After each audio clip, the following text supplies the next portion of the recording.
नमस्कार, आप देख रहे हैं एएनबी न्यूज और मैं हूं आपके साथ योगेश पांडे। स्वागत है आपका स्वर्णिम मध्य प्रदेश छत्तीसगढ़ में। छत्तीसगढ़ में सुरक्षा बलों द्वारा बड़े पैमाने पर ऑपरेशन चलाया जा रहा है और यह सर्च ऑपरेशन खुफिया इनपुट मिलने के बाद चलाया जा रहा है। इस बीच खबर आ रही है कि छत्तीसगढ़ के सुकमा जिले में सुरक्षा बलों और नक्सलियों के बीच मुठभेड़ चल रही है, जिसमें कई नक्सलियों के घायल होने की खबर है। दंतेवाड़ा, बस्तर और सुकमा में डीआरजी की टीमें संयुक्त ऑपरेशन चला रही हैं। जानकारी के अनुसार सुकमा के मरजूम इलाके नक्सलियों और जवानों के जबरदस्त मुठभेड़ चल रही है। तेलंगाना छत्तीसगढ़ सीमा पर भी पुलिस और नक्सलियों के बीच जबरदस्त मुठभेड़ में 2 नक्सलियों को मार गिराया गया है। हालांकि इसकी आधिकारिक पुष्टि होनी बाकी है कि कितने नक्सलियों को ढेर किया गया है। मौके पर जवानों के एक आईएमजी राइफल भी बरामद किया है और बताया जा रहा है कि इस मुठभेड़ में एटू नगराम महबूबाबाद एरिया कमेटी का सचिव सुधाकर मारा गया है। वहीं कई नक्सलियों के घायल होने की भी खबर है। अभी भी इन इलाकों में गोलीबारी और ऑपरेशन जारी है। फिलहाल किसी भी जवान के हताहत होने की कोई खबर नहीं है।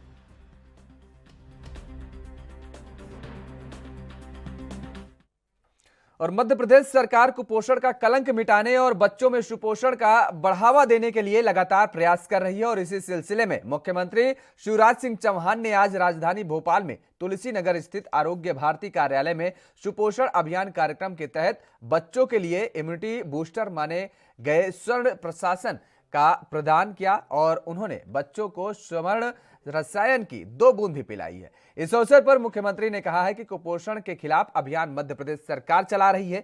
आंगनबाड़ियों के माध्यम से वह प्रयास प्रारंभ हुए हैं। मेरा समाज के जिम्मेदार नागरिकों से आग्रह है कि एक आंगनबाड़ी को आप भी गोद ले लें ताकि वहां सुपोषण युक्त मध्य प्रदेश को लेकर कई नवीन प्रयोग कर सके। बच्चे कुपोषित ना हो, स्वस्थ हो, रोग प्रतिरोधक क्षमता उनमें विकसित हो। इसीलिए है कि बच्चे स्वस्थ रहें, बीमार ना हो, कुपोषण के शिकार भी ना हो। अशोक जी ने बताया कि स्वर्ण के अलावा और कौन कौन सी औषधियां ग्लो एंड निर्गुंडी से लेके अलग अलग। अरे एक और आपको याद होगा, पहले जन्म के साथ बच्चों को जन्म घूंटी भी देते थे, अब खत्म हो गए। और जन्म घूंटी किसी जमाने में बहुत पॉपुलर थी। ये वाजपेयी जी चटाते थे तो हर्रा घिसके भी चटाते थे। ये बचपन में कोई बीमार है इसलिए नहीं, हर्रा घिसते थे, उंगली में लेके वो भी बच्चों को चटाते थे। ये रोग प्रतिरोधक क्षमता बढ़ाने के लिए होता है। तो इस तरह की चीजें जन्म घूंटी में भी औषधियां रहती, उसी का एक प्रकार। तो बच्चे कुपोषित ना हो, स्वस्थ हो, रोग प्रतिरोधक क्षमता उनमें विकसित हो, इसकी कल्पना आज नहीं हजारों साल पहले भारत। मैं आरोग्य भारती का ऋणी हूं, आभारी हूं और धन्यवाद देना चाहता हूं कि उन परंपराओं को आगे बढ़ाने का महायज्ञ उन्होंने हाथ में लिया है। जैसे रोग प्रतिरोधक टीके लगते हैं, जैसे पल्स पोलियो अभियान है, पोलियो से मुक्ति के लिए, और आजकल कोरोना के भी टीका लग रहे हैं। ये भारत में पहले से व्यवस्था थी, इन बीमारियों से कैसे शरीर को स्वस्थ रखा जाए। हमारी आयुर्वेदिक परंपरा बहुत समृद्ध है। मैं मानता हूं कि एलोपैथी कई मामलों में अद्भुत है, सर्जरी और बाकी सब चीजें, इसमें कोई दो मत नहीं है। लेकिन आयुर्वेद का भी अपना महत्व है। दिक्कत केवल ये हुई कि वर्षों तक आयुर्वेद में रिसर्च, अनुसंधान और जितना ध्यान दिया जाने चाहिए था उतना दिया नहीं गया। लेकिन अब सरकार उस पर ध्यान दे रही है। आयुष मंत्री यहां बैठे, प्रधानमंत्री जी भी बहुत सचेत हैं। कई तरह के प्रयोग और प्रयास आयुष मंत्रालय कर रहा है। आरोग्य भारती ने भी जो उदाहरण दिया, उनको भी आदर्श मान के काम हो रहे। मुझे बताते हो खुशी है कि हमारा खुशीलाल जो आयुर्वेदिक अस्पताल है, महाविद्यालय है, उसने भी प्रतिबंध होता है। मैं चाहता हूं कि खुशीलाल वैद्य जो हमारा महाविद्यालय है, आयुर्वेदिक हॉस्पिटल है, अस्पताल है, चिकित्सालय है, इसको हम रिसर्च सेंटर भी बनाते हैं।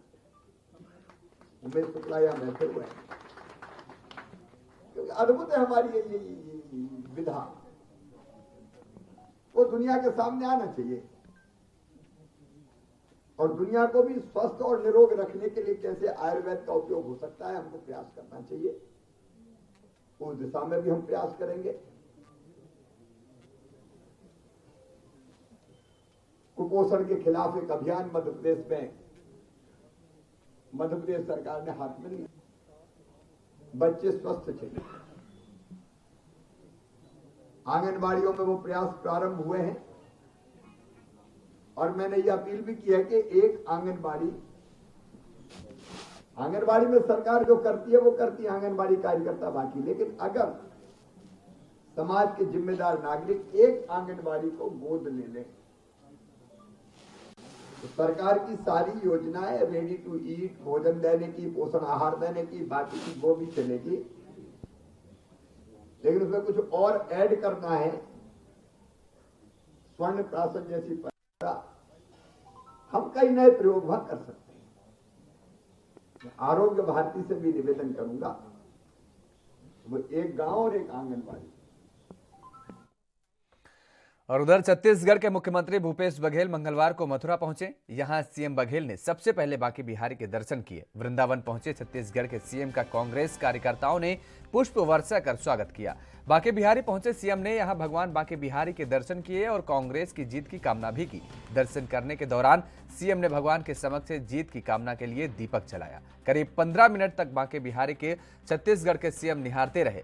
दर्शन के बाद मंदिर के सेवायत गोपी गोस्वामी और शैलेंद्र गोस्वामी ने उनको भगवान का प्रसाद और अंगवस्त्र भी भेंट किया।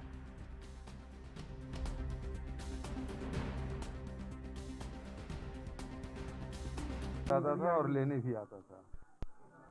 तो वर्षों से लगातार बांके बिहारी के दर्शन करने का अवसर मिला। वृंदावन की पावन धरती को प्रणाम करने का अवसर मिलता रहा। आज फिर से उनके चरणों में सिर झुकाने आया, आशीर्वाद लेने आया हूँ कि भगवान कृष्ण से बड़े राजनीतिक कोई नहीं, और उस महाभारत में निमंत्रण देने आया हूँ कि सत्य की जीत हो। क्या मुद्दे रहेंगे आपके, क्योंकि कांग्रेस को लेकर के लोगों के मन में शंका है कि सरकार नहीं बनानी जा रही है, तो ऐसे में कैसे मुद्दे सत्य की है। सत्य अकेले ही चले तो ईश्वर उनका साथ देता है। और आज आम जनता की जो लड़ाई है, किसान है, मजदूर है, दलित है, महिला है, नौजवान है, उसकी लड़ाई कांग्रेस पार्टी लड़ रही है।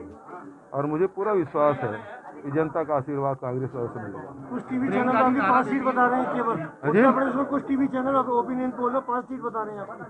ओपिनियन देखिए, वो अपना काम कर रहे हैं, हम अपना काम कर रहे हैं। मैं किसी ओपिनियन पोल के खिलाफ में या पक्ष में नहीं बोल रहा हूँ। उन्होंने सर्वे किया, उन्होंने दिखाया 22 करोड़ की यहाँ जनसंख्या है, कितने लोगों से मिल पाता है कोई। लेकिन जिस प्रकार से और देश में कोरोना के खिलाफ टीकाकरण की शुरुआत पिछले साल 16 जनवरी से हुई थी। वैक्सीन के 1 साल पूरे होने के मौके पर भाजपा विधायक और पूर्व स्वास्थ्य मंत्री अजय चंद्रकार ने इसका श्रेय केंद्र सरकार को दिया है। उन्होंने प्रधानमंत्री, डॉक्टरों और फ्रंटलाइन वर्कर्स के प्रति आभार भी व्यक्त करते हुए कहा है कि उन्होंने वह कर दिखाया जिसकी उपलब्धि पूरी दुनिया मान रही है। इस दौरान चंद्राकार ने प्रदेश में कोरोना की दूसरी लहर के लिए राज्य सरकार को जिम्मेदार ठहराते हुए जमकर हमला भी बोला। चंद्रकार ने कहा कि कोरोना के लिए सेस लगाने वाला छत्तीसगढ़ इकलौता राज्य है।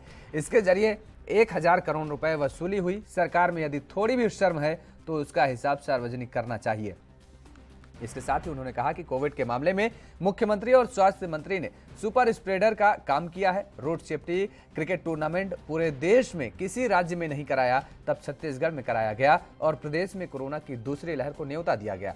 असम दौरे पर गए। अब राज्य सरकार के पास ऑक्सीजन प्लांट के मेंटेनेंस के लिए भी इस सरकार के पास पैसे नहीं है।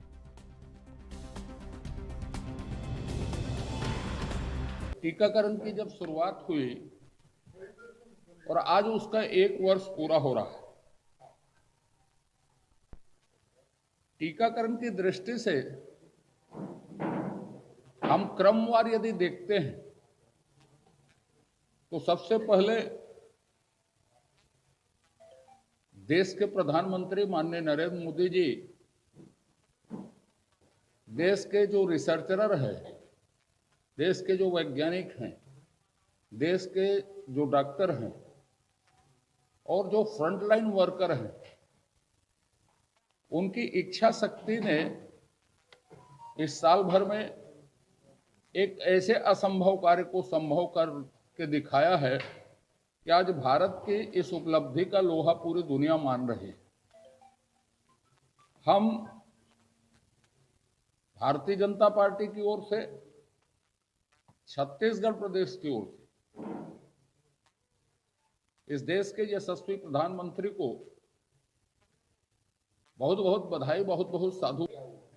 यदि सरकार में थोड़ी भी मानवता के प्रति प्रेम है और शर्म है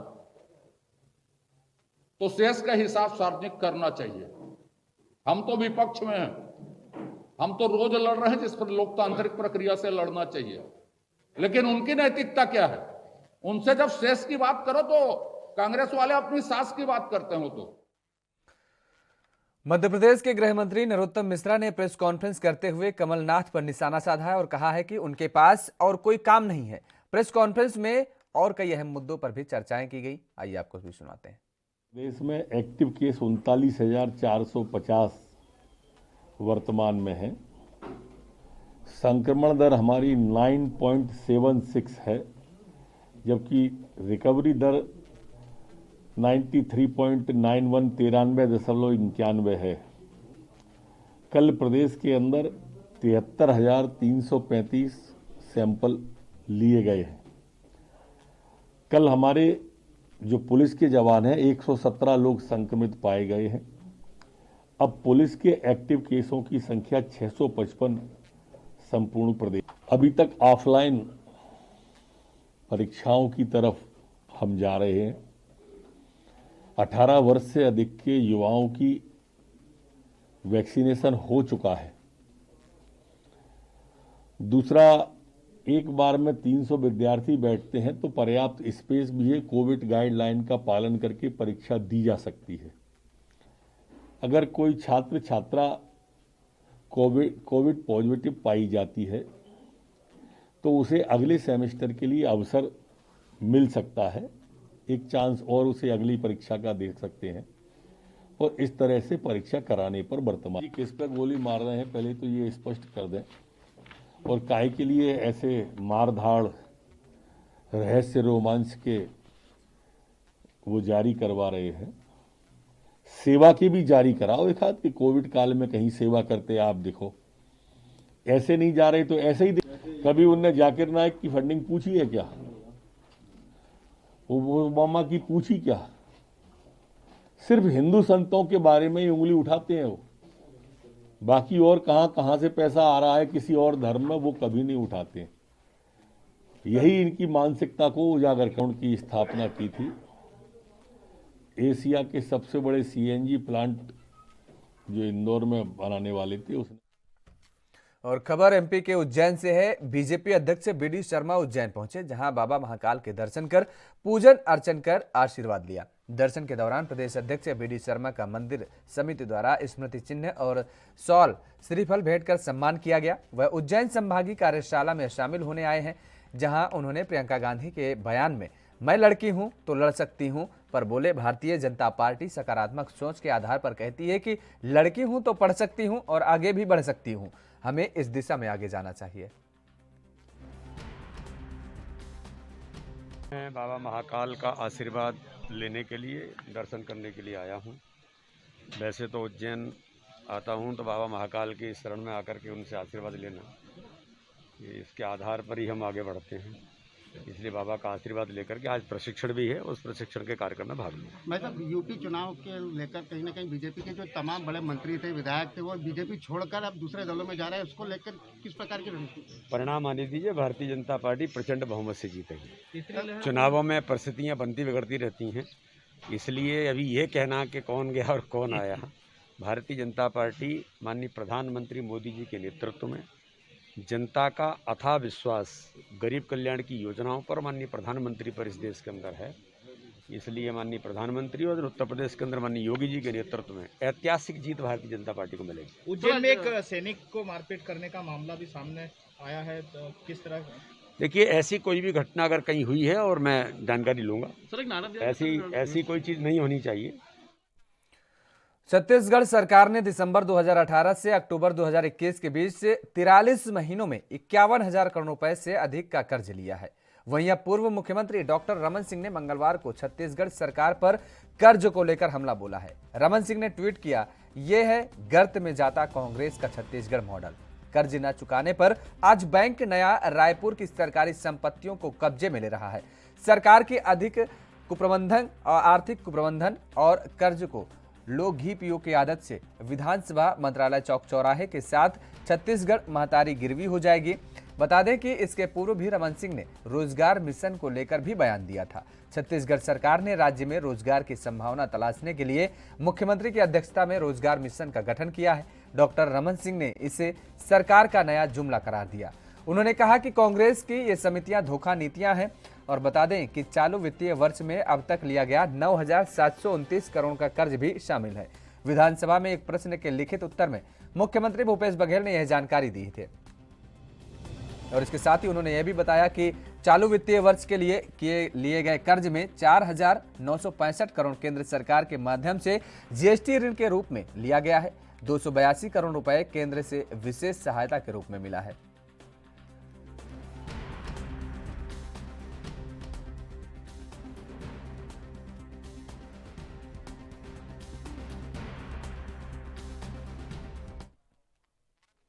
उज्जैन की देवास रोड स्थित उद्योगपुरी में ओमकार केमिकल फैक्ट्री में भीषण आग लग गई। आग इतनी भीषण थी कि 1 दर्जन से अधिक दमकल की गाड़ियों ने आग बुझाने की कोशिश करने के बाद भी आग पर काबू नहीं पाया जा सका। आग को देखते हुए प्रशासन ने ओमकार केमिकल से लगी करीब 10 से अधिक फैक्ट्री में काम कर रहे मजदूरों को बाहर करा और सभी फैक्ट्रियों को खाली करा लिया।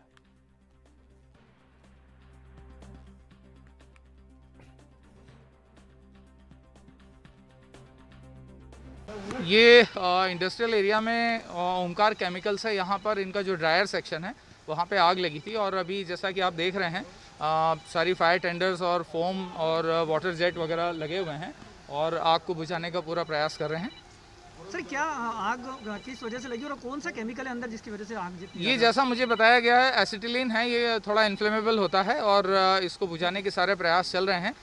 डिटेल के बारे में जांच के बाद ही कुछ बता पाना संभव होगा। सर, इसमें मात्रा में केमिकल भी यहाँ देखा जा रहा है, जगह-जगह केमिकल रखा हुआ है। ये फैक्ट्री प्रबंधन से हमारी बात चल रही है, वो इसके बुझाने के वो सारे तरीके और जो प्रोटोकॉल होता है उसके बारे में उनको बताया है, वो पूरा प्रयास कर रहे हैं। इसमें कोई जनहानि तो नहीं? अभी तक मध्य प्रदेश के सबसे बड़े खनिज राजस्व चोरी के मामले में उज्जैन जिले के महिदपुर रोड में पुलिस ने प्रदेश कांग्रेस सचिव दिनेश जैन को गिरफ्तार किया है। दिनेश जैन पर 30 करोड़ 29 लाख की खनन चोरी का आरोप है और इसके साथ ही प्रदूषण विभाग द्वारा एक अन्य मामले में भी उनकी गिरफ्तारी की गई है। अब पुलिस उन्हें कोर्ट में पेश कर रही है और मध्य प्रदेश में लगातार माफियाओं और बदमाशों के खिलाफ प्रदेश सरकार द्वारा अभियान चलाते हुए कार्रवाई की जा रही है। थाना प्रभारी हेमंत सिंह जादौन ने जानकारी देते हुए बताया है कि दिनेश जैन के खिलाफ अगस्त 2021 में अवैध खनन के राजस्व वसूली को लेकर कोर्ट के निर्देश पर प्रकरण दर्ज किया गया था, जिसके बाद दिनेश जैन फरार चल रहा था। ऐसे में मुखबिर की सूचना पर मंगलवार को पुलिस ने दिनेश जैन को उसके घर से गिरफ्तार किया है।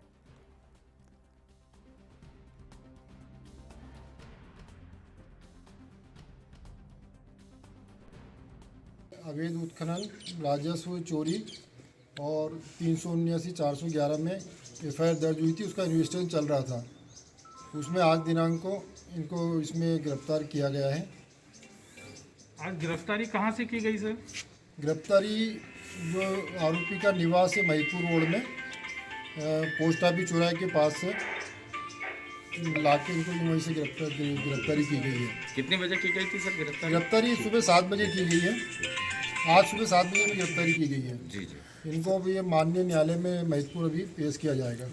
न्यायालय में कितने बजे तक पेश करेंगे सर इनको? लेके जा रहे हैं अभी। 11 बजे तक पेश करेंगे। न्यायालय का आदेश कब का गिरफ्तारी का आदेश हुआ था? नहीं, गिरफ्तारी के लिए कोई आदेश नहीं, तो इन्वेस्टिगेशन के बाद गिरफ्तार आज किया गया है। सर इसमें कोर्ट के आदेश से गिरफ्तार किया गया है कि पुलिस प्रशासन की तरफ से गिरफ्तार किया गया है इसमें? नहीं, इसमें गिरफ्तारी के जो मामला इन्वेस्टिगेशन रहता है इसमें अलग से। और इंदौर में बिल्डर राजेश विश्वकर्मा की अयासी के ऐशगाह युवराज फार्म हाउस को जिला प्रशासन ने जमींदोज कर दिया है। नगर निगम ने 4 से ज्यादा जेसीबी और बुलडोजर लगाकर फार्म हाउस को तोड़ा। फार्म हाउस में कुल 27,000 स्क्वायर फीट का निर्माण था, जहां पर तमाम तरह की सुख सुविधाएं उपलब्ध थी।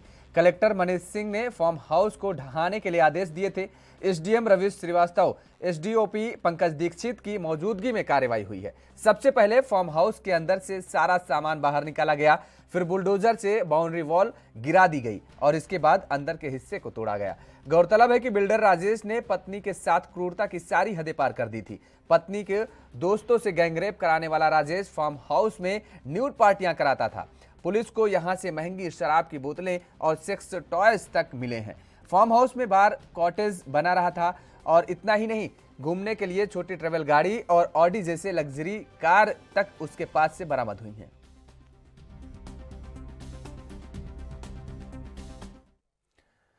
छत्तीसगढ़ में 18 से अधिक आयु वर्ग के लोगों को 100% टीकाकरण के लिए मात्र 1% ही दूर है, यानी 99% लोगों को कोरोना से बचाव के लिए पहला टीका लगाया जा चुका है। वहीं 67% को दोनों टीके लगे हैं। 15 से 18 वर्ष के किशोरों की बात करें तो लक्ष्य के अनुसार 53% आबादी यानी 8.77 लाख से अधिक किशोरों को पहला टीका लगाया जा चुका है। प्रदेश में अब तक कुल 3.35 करोड़ से अधिक टीकाकरण हुआ है। और इधर कोरोना टीकाकरण को तेजी से पूरा करने के लिए कलेक्टर सौरभ कुमार ने अधिकारियों की बैठक ली। इसमें टीकाकरण जल्द से जल्द पूरा करने के निर्देश दिए गए। 8 जनवरी से रायपुर नगर निगम के सभी 10 जोनों में टीकाकरण के लिए एक अतिरिक्त टीम लगाई जा रही है, जिसमें 15 से 17 वर्ष आयु वर्ग के किशोरों बच्चों के साथ साथ फ्रंटलाइन वर्कर को बूस्टर डोज व दूसरा टीका के पात्र नागरिकों का टीकाकरण करेंगे। फ्रंटलाइन वर्कर्स को 9 महीने के बाद लगने वाले बूस्टर डोज को नियमित रूप से किए जाने के लिए विभागवार सूची बनाकर फॉलोअप करने पर बात की गई।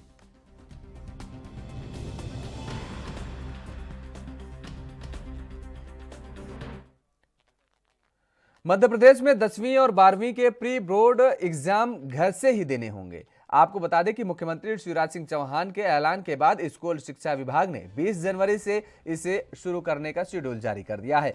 10वीं और 12वीं के बच्चों को स्कूल में प्रश्न पत्र और उत्तर पुस्तिकाएं मिलेंगी। घर में बैठकर परीक्षा देने के बाद तय समय पर उत्तर पुस्तिकाएं स्कूल में जमा करनी होंगी। 9वीं और 11वीं क्लास के स्टूडेंट्स को अपने होमवर्क कॉपी में प्रश्न बैंक से उत्तर हल करना होगा। उनका यही प्री एग्जाम माना जाएगा।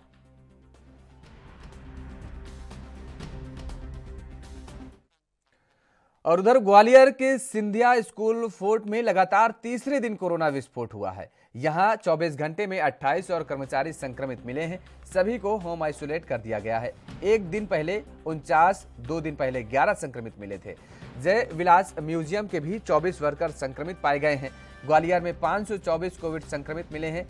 458 संक्रमित ग्वालियर और 57 अन्य शहरों से हैं। आपको बता दें कि इंदौर में कोरोना ने सारे रिकॉर्ड तोड़ दिए हैं। एक दिन में 2106 पॉजिटिव केस मिले हैं। एक की मौत भी दर्ज की गई है। भोपाल में 1339 कोरोना पॉजिटिव मिले हैं, जबकि जबलपुर में भी 453 नए केस सामने आए हैं। एक संक्रमित ने दम तोड़ दिया है। रीवा की बात करें तो यहां भी एक की मौत हो गई है। सागर में सोमवार को 307 लोगों की कोरोना रिपोर्ट पॉजिटिव आई है।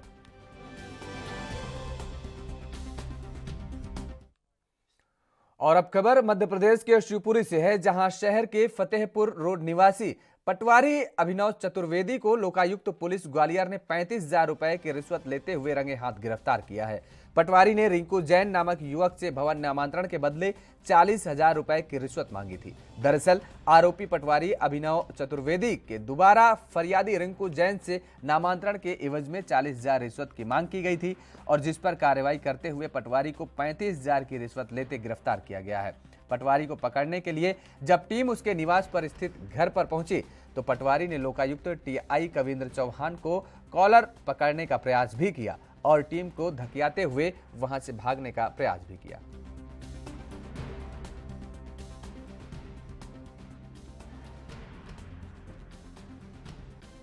एक मकान का नामांतरण कराना था उसके एवज में 40,000 रुपये की रिश्वत मांगी गई थी। मेरे द्वारा लोको एक्ट में इसकी शिकायत दर्ज कराई थी। आज लोको एक्ट पुलिस ने यहाँ पर कार्रवाई करते हुए 35,000 रुपये की रिश्वत रंगे हाथों ने पकड़ा गया है, पटवारी को पकड़ा है लोको एक्ट। अब ये जांच का विषय टीम। आवेदक हमारे पास आए राजेंद्र जैन जी, उनका तहसील शिवपुरी में नामांतरण करवाना था भवन का। उसके एवज में आरोपी हैं अभिनव चतुर्वेदी जी। ये 40,000 रुपये की डिमांड कर रहे थे, जिसमें 35,000 में इनकी डिमांड तय हुई। तो आज उनको 35,000 रुपये देते हुए रंगे हाथों पकड़ा गया। वही कार्रवाई लोकायुक्त आज यहाँ पे कर रही है। इसमें और भी नाम बढ़ सकते हैं, क्योंकि ये नामांतरण की पूरी प्रक्रिया है कि पटवारी से लेकर तहसीलदार से होकर निकलती है, तो कहीं ना कहीं और नाम बढ़ सकते हैं। बिल्कुल बिल्कुल, इसमें ये विवेचना का विषय है। और स्वर्णिम मध्य प्रदेश छत्तीसगढ़ में फिलहाल मेरे साथ इतना ही। देश और दुनिया की तमाम खबरों के लिए आप बने रहिए ANB न्यूज के साथ।